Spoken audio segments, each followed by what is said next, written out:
Bienvenue pour ce podcast, je suis Julien Desbordes, je pratique et j'enseigne les arts internes, le tai chi chuan, la méditation et différents soins comme Dissolve Therapy. Je suis responsable de l'école Evenman Earth Lyon. Pour être au courant des différents événements que je propose, les cours, les stages et aussi avoir les liens pour me suivre sur les réseaux sociaux, vous pouvez vous rendre sur juliendesbordes.com ou hmelyon.com. Bonne écoute! Bonjour à tous. Alors je reviens juste d'une semaine d'entraînement avec Sifu, avec Adam à Corfou et ça fait un petit moment que j'ai pas fait de podcast. Je me suis dit c'est peut-être le moment. J'ai pas vraiment de sujet spécifique. Je vais peut-être parler de différentes choses un peu en vrac. On verra ce que ça donne. Mais le premier sujet, la première chose qui m'a fait me dire « Allez, je vais enregistrer un podcast », c'est que je me suis rappelé d'une réflexion que je me suis fait hier, juste avant de donner mon cours à Lyon. Je me disais en fait, à chaque fois que j'ai des corrections, que ce soit de la part d'Andy, d'Adam ou de quelqu'un d'autre de plus avancé dans le système, à chaque fois que j'ai des corrections, en fait, les corrections consistent à te dire de faire plus ce que tu es déjà censé faire. Et le nombre de fois où donc je fais quelque chose, par exemple, pour les personnes qui pratiquent le système HME, vous comprendrez toute la portée de ce que je vais dire. Par exemple, Song Kwa.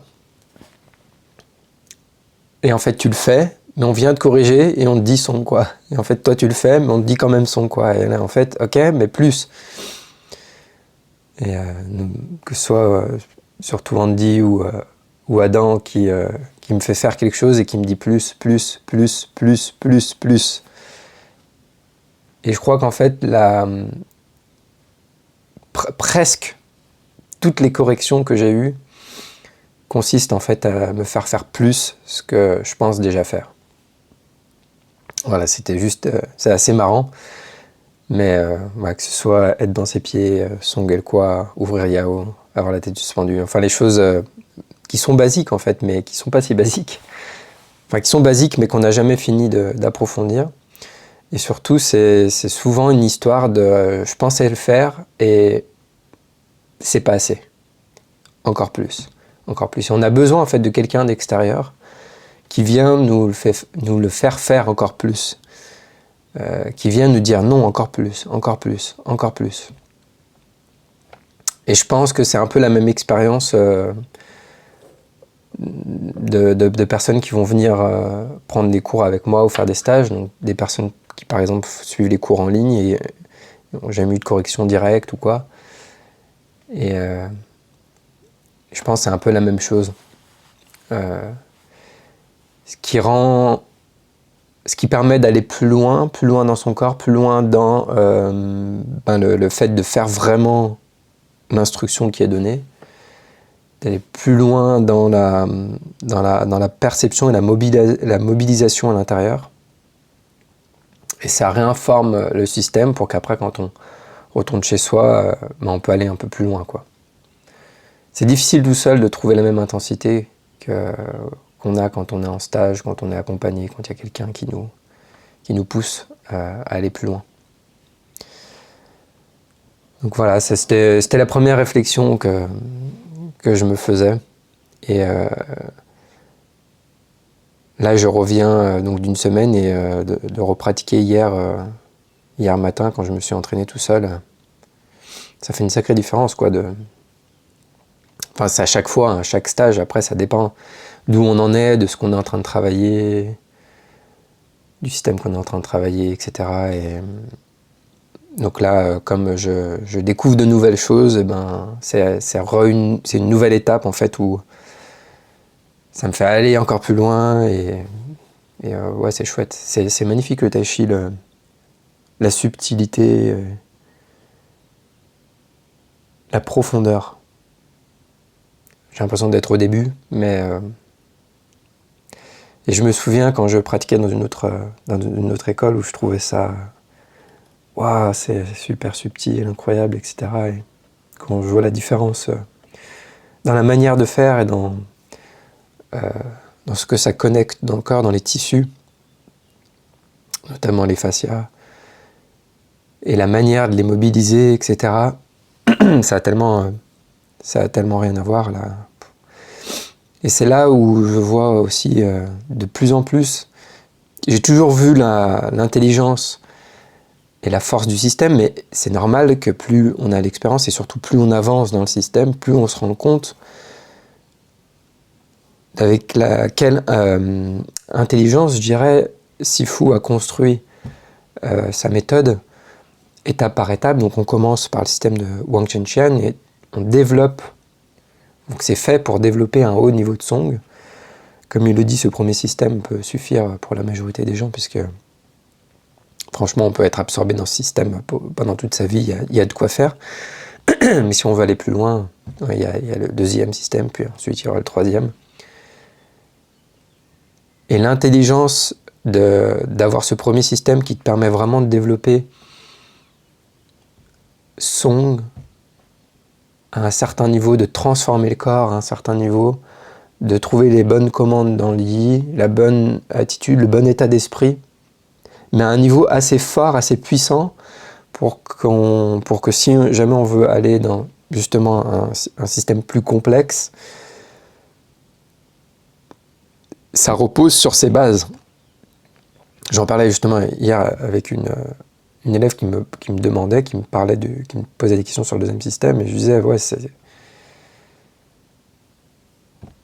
tout repose sur ce qu'on met en place dans le premier système, notamment Song Kwa, pour revenir à ça. C'est tellement, tellement important. Ouvrir Yao, etc. Enfin, les choses basiques. Le premier différentiel yin-yang, séparer la chair des os. Faire couler le chi, etc. Enfin, les choses que tu peux travailler juste toute une vie comme ça, mais qui sont aussi la base, et pour ensuite aller dans le deuxième système et en tirer les meilleurs bénéfices. Parce qu'effectivement, si on va dans un système tout de suite complexe et qu'on n'a pas appris à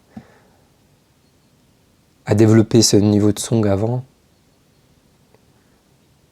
je pense que c'est beaucoup, beaucoup, beaucoup moins efficace.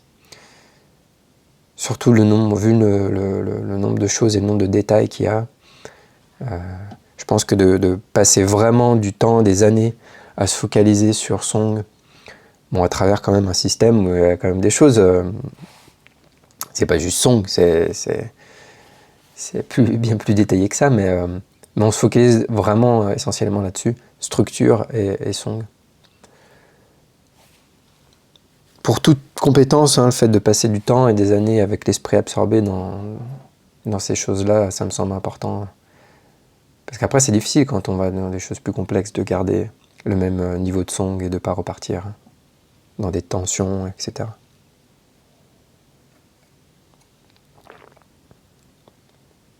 C'est pour ça que, pour retirer les meilleurs bénéfices pour moi de ce système, il faut être absorbé dedans et s'y consacrer complètement, quoi. Si on veut tirer les meilleurs bénéfices. Après, voilà, chacun fait des choix par rapport à ce qu'il a envie, par rapport à sa vie, etc. Mais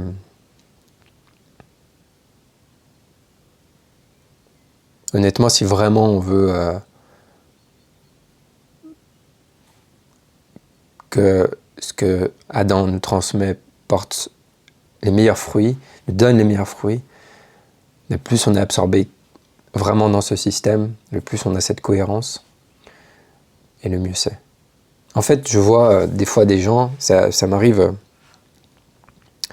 soit que je rencontre dans des stages, ou même des personnes des fois qui viennent à mes stages, et qui ne sont pas dans le système, enfin qui n'ont pas encore démarré, ou qui ne sont pas complètement investis dans le système, ou des choses comme ça. Souvent qui font d'autres arts martiaux, qui ont fait beaucoup d'autres arts martiaux, et qui me disent oui, quand Sifu il dit ça dans sa vidéo, moi je fais pareil, ou mon maître il fait pareil, et quand je les touche, rien à voir en fait, et quand des fois je sens la personne tendue, et elle me dit qu'elle est détendue. J'ai pas la vérité absolue, et je prétends pas savoir tout, et savoir discerner à 100% quelqu'un qui est détendu ou pas détendu, mais j'ai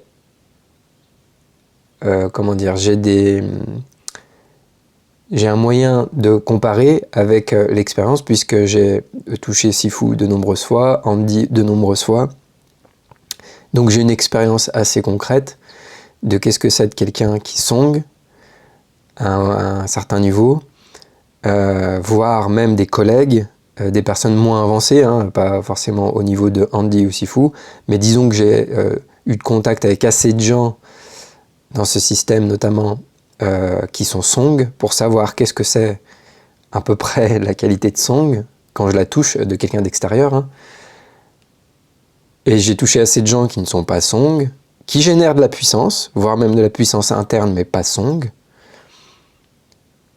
Même des maîtres, notamment dans l'ancienne école où j'étais, c'était pas song. Donc oui, il y avait de la structure, il y avait de la force interne et des choses comme ça, mais pas de song. Je peux clairement sentir la différence entre quelqu'un qui tend ses tendons, qui étire, qui stretch, et qui pousse et qui force pour ouvrir ses articulations, et quelqu'un qui est song. Il y a une complète différence. Et donc quand je dis t'es pas détendu et que la personne me dit si, c'est parce qu'elle-même se rend pas compte en fait qu'elle est tendue, parce qu'elle a construit tout un système où elle se rend pas compte en fait que de la contraction qu'elle génère. Et ça se sent dans l'impact que ça a sur moi, c'est-à-dire comment ça m'affecte moi aussi. C'est-à-dire quelqu'un qui est comme Andy ou Adam ou des collègues qui sont song, qui manifestent peng, ou peng, pong, pong. Parce que moi je disais peng, mais on dit pas peng, c'est français. Peng, pong, quelque chose comme ça. Je prononce très très très mal le chinois. Et donc ça a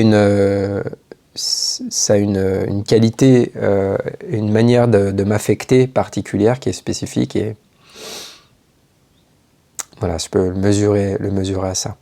Et le problème, c'est que des personnes, en fait, comme elles n'ont jamais eu de contact avec des gens qui ont ces qualités-là, à ce niveau-là, et des contacts, pas forcément qu'une fois, parce que sur une fois, on peut ne pas reconnaître certaines qualités. C'est en ayant eu des fois des contacts plusieurs fois sur une période un peu plus longue, en ayant vraiment expérimenté ça plus de fois, en transformant aussi peut-être son propre corps, son écoute, etc. On se met à se rendre compte de la différence. Mais c'est pas parce qu'on voit des vidéos de Sifu qui dit des choses. En fait, c'est très facile de voir Sifu qui dit des choses dans des vidéos YouTube et de se dire ah ouais, j'ai compris, c'est comme moi en fait, c'est comme moi, c'est ce que je fais. Ou c'est comme mon maître, il a la même chose, il a les mêmes qualités. Sauf qu'en fait, c'est très facile au-delà. Je vais me contredire un petit peu, c'est-à-dire que même si on n'a pas eu de contact, etc., il suffit de regarder la structure, la manière de bouger, l'attitude, physiquement, comment est le visage, les yeux, les mains, et on peut voir qu'il y a une forme de couleur, une qualité particulière qu'on peut voir dans la structure, dans l'attitude, voilà. Et donc, dans d'autres arts martiaux, déjà même en tai chi, d'un tai chi à l'autre, si on regarde le maître, comment il bouge, comment il est, et qu'on regarde Adam, si on voit des différences, c'est que forcément l'entraînement est différent. Donc de dire oui, c'est la même chose, il fait pareil, peut-être pas. Et pour s'en rendre compte, on peut le voir peut-être visuellement avec des vidéos, avec des photos ou quoi, mais on peut aussi après, du coup c'est par le contact, et après c'est quand on s'entraîne à un certain moment, parce qu'en fait une instruction, si je dis son quoi par exemple, un truc tout bête, ou tête suspendue ou un truc comme ça, et qu'on me dit oui, mais moi, c'est pareil, mon maître, il dit pareil. Et oui, en fait, l'instruction, elle peut sembler pareille, mais sauf que c'est pas qu'une histoire d'instruction en tant que telle, mais c'est aussi la manière de transmettre, la manière de transmettre les mots, le vocabulaire, comment chaque élément est enseigné, et au sein de quel autre exercice, dans quel système globalement, ça s'insère et ça s'intègre. Et donc c'est tous ces paramètres ensemble en fait qui vont faire la qualité. Et peut-être que dans une école, tu dis oui, bah moi aussi je relâche les hanches ou quoi. Oui, mais peut-être pas de la manière dont on le fait à HME. Peut-être qu'on ne le répète pas autant, ou peut-être qu'on ne le dit pas de la même manière, ou qu'on ne le donne pas au même moment dans la pratique. Peut-être qu'on n'utilise pas de la même manière, c'est-à-dire que ça s'intègre peut-être pas de la même manière dans comment je bouge. C'est-à-dire qu'en fait, il y a des choses qui sont déclencheurs du mouvement et le reste suit, par exemple. Et qu'est-ce qui fait bouger quoi ? Et ça aussi, ça change beaucoup de choses. Donc on peut avoir basiquement des choses communes, mais en fait finalement dans la manière de le faire et de comment chaque élément est intégré au sein des autres, les instructions par exemple, elles ont, quand on fait la forme par exemple, c'est pas que des paramètres posturaux, c'est pas que aussi qu'est-ce qu'on fait, mais c'est quand on le fait et dans quel ordre. Les instructions, elles ont un ordre. Il y a un vocabulaire particulier aussi. Il y a qu'est-ce qui déclenche quoi, etc., etc. Et ces petits détails, qui paraissent peut-être des petits détails, au final font des énormes différences dans ce que ça produit à long terme. Et encore une fois, il suffit de vous regarder les gens qui pratiquent un système, comment au fur et à mesure des années, ils se mettent à bouger, comment leur structure bouge, comment leur corps se transforme, et de regarder d'un système à l'autre, eh bien c'est différent. Donc c'est que le système est différent. Donc on ne peut pas dire « oui mais c'est pareil ». C'est pas parce qu'on entend une vidéo avec Sifu qui dit un truc, et on se dit « ah oui mais c'est pareil » que ça veut dire que c'est pareil. Non, c'est peut-être pas pareil en fait.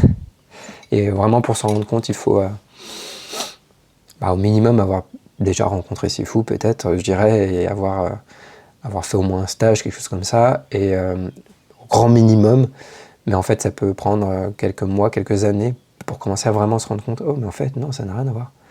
Et on m'avait raconté ça aussi, quelqu'un me disait ça, que c'était assez fréquent, qu'à HME, il y a des personnes qui disent, ah oui, ce que Sifu fait, mon Sifu, il fait exactement la même chose, ou mon ancien Sifu, c'est exactement pareil. Et en fait, au bout d'un moment, ils finissent par dire, ah oui, en fait non, c'était pas pareil. Ça prend un peu de temps pour se rendre compte. Donc attention aux raccourcis.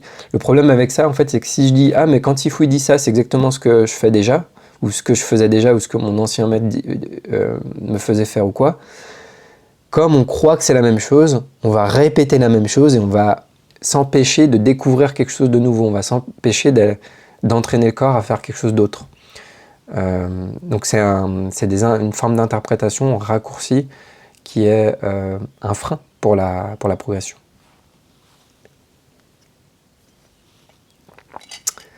Voilà. J'avais autre chose aussi où je m'étais dit, tiens, je passe du coq à l'âne. Peut-être qu'il y aura un lien quelque part, mais du coup, je faisais des cours en visio quand j'étais en train de m'entraîner avec Sifu, du coup pour continuer de donner mes cours à mes élèves. Et je me suis dit, tiens, ça, je pourrais en parler aussi dans un podcast. C'est le fait de quand on s'entraîne, on a tendance à vouloir faire l'exercice de manière parfaite et donc de vouloir comprendre chaque élément pour que l'exercice soit parfait. Mais comme dirait Sifu, il dit en fait on fait que faux ou incorrect en tai chi, on fait jamais correct, mais disons qu'on fait de moins en moins incorrect. Et le but, c'est que en se rapprochant, en essayant au moment où on s'entraîne, en faisant du mieux qu'on peut pour suivre avec sincérité les instructions, ça va nous faire travailler, ça va nous transformer, ça va opérer une transformation en nous, et ça va nous rapprocher du correct. Mais si on veut absolument que tout soit parfait, etc., tout de suite, c'est pas possible en fait. Et le problème, c'est que c'est pas possible. Et donc, si on se regarde avec honnêteté, on va voir qu'on fait pas du tout plein de choses incorrectes. Mais l'idée, c'est vraiment de pratiquer en faisant du mieux qu'on peut. Juste du mieux qu'on peut. On peut utiliser pour la partie structure un miroir, se filmer honnêtement. Aujourd'hui, on peut se filmer, c'est un des meilleures manières de progresser. En fait, si on a des cours en vrai, où on fait des stages en vrai avec des corrections, quelqu'un qui nous corrige en vrai, qu'on se filme, qu'on se regarde avec le miroir, on a 3 corrections, 3 choses qui nous renvoient à la réalité, pas à ce qu'on croit, à ce qu'on sent et qui nous trompent, mais 3 choses qui nous renvoient à une forme de réalité: le miroir, le film, surtout pour quand on fait des exercices, on ne peut pas se regarder dans le miroir parce que la tête bouge trop vite ou change de direction, etc. Et le professeur qui nous pointe des choses, parce que même en se regardant, si on ne sait pas quoi regarder exactement, on ne va pas forcément le voir. Donc le professeur nous montre, nous pointe, nous fait voir, même sentir, même si ce n'est pas totalement fiable. Donc on a des cours, on a ces 3 corrections, et si on a des vidéos pour travailler chez soi et réentendre les instructions, c'est idéal, mais tout ça dépend vraiment de l'honnêteté, de la sincérité. Donc il faut développer une profonde sincérité avec soi-même, accepter de se regarder en face si on veut vraiment progresser. C'est peut-être la plus grande clé, je dirais, pour progresser, c'est la sincérité. Et la première étape au niveau de se regarder au niveau de la structure. Mais ça demande d'accepter, clairement, l'imperfection de ce qu'on fait et de voir plein d'erreurs. Et juste, voilà, à chaque fois qu'on va prendre un cours normalement ou un stage, qu'on est corrigé, ça doit être assez, comment on dit, toujours une leçon d'humilité, disons, quand on pense faire un truc bien et en fait, comme je disais au tout début, ben voilà le lien où il est.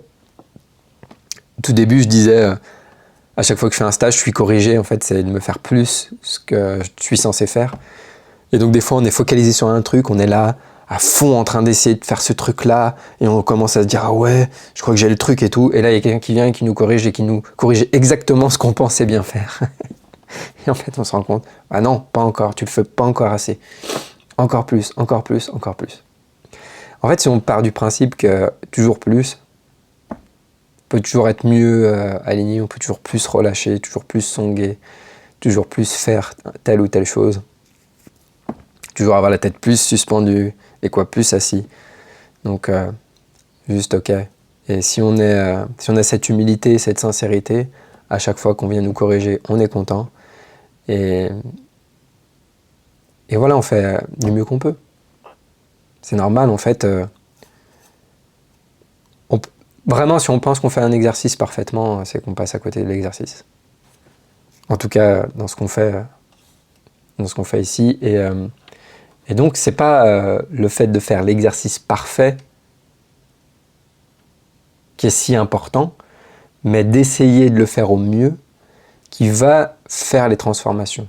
C'est le chemin de pratiquer en faisant au mieux qui va, en se rapprochant du mieux, faire les transformations corporelles et dans l'esprit, etc.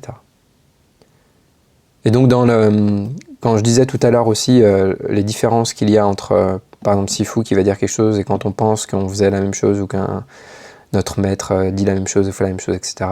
Ou quand on regarde Sifu puis on regarde un autre maître sur Internet et qu'on se dit « Ah, les deux, ils font pareil, etc. » La grosse différence, elle n'est pas forcément dans l'instruction en tant que telle, mais dans la manière, encore une fois, j'insiste là-dessus, c'est-à-dire avec quel état d'esprit.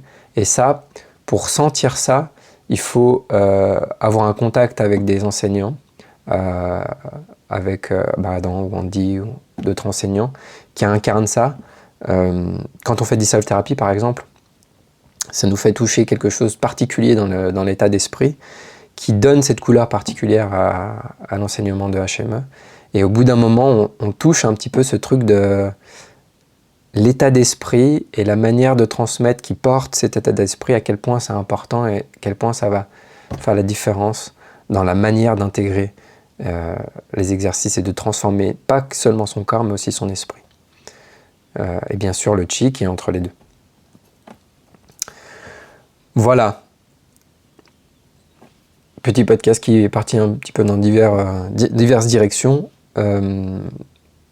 Mais voilà, ça me relance dans le podcast.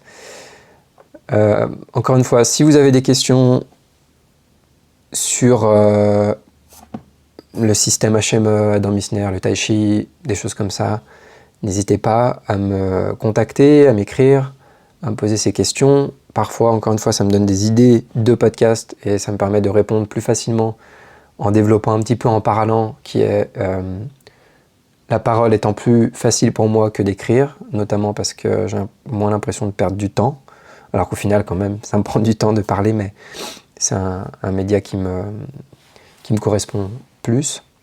Donc n'hésitez pas à me contacter. Et encore une fois, donc là, au moment où j'enregistre ce podcast, nous sommes en mai 2023. Il reste de la place pour mes stages d'été en immersion à la campagne sur 5 jours en juillet. Donc il y a 3 semaines possibles en juillet. Donc vous pouvez avoir toutes les infos sur juliendesbordes.com ou hmelion.com.